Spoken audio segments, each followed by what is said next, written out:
Hello everyone, నేనైతే snacks చేశాను. ఇవి ఎలా చేశానంటే గుండుపప్పు 11:30కి అట్లా నానబెట్టి ఇప్పుడు 4 o'clock అట్లా మిక్సీ పట్టాను. దాంట్లో ఏంటంటే పచ్చి అల్లం పచ్చి తీసుకొని కొంచెం మళ్ళీ ఇంకా కొన్ని మిరపకాయలు పచ్చి అల్లం రెండు మిక్సీ పట్టుకున్నాను. అంటే స్మూత్గా కాదు, కొంచెం కచ్చపచ్చ. ఆ తర్వాత మినపగుండ్లు 11:30కి నానబెట్టాను కదా, అవి ఇప్పుడు మిక్సీ పట్టాను 4 o'clockకి.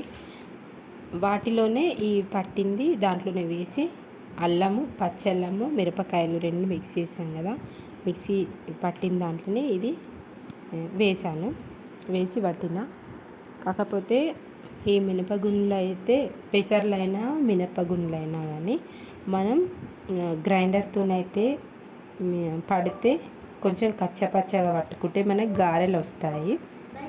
కాకపోతే నేను స్మూత్గా పట్టిన, అంటే మిక్సీలో అంతగా రాదనేసి నేను ఇట్లా వేద్దామని స్మూత్గా పట్టిన.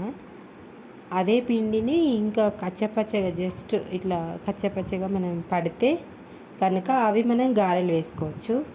టేస్ట్ అయితే చాలా బాగుంది. కాకపోతే ఈ మిర్చిలలాగా చేశాను, టేస్ట్ అయితే బాగుంది. మీరు కూడా ఇలా చేస్తారా? మీరు చేశారా?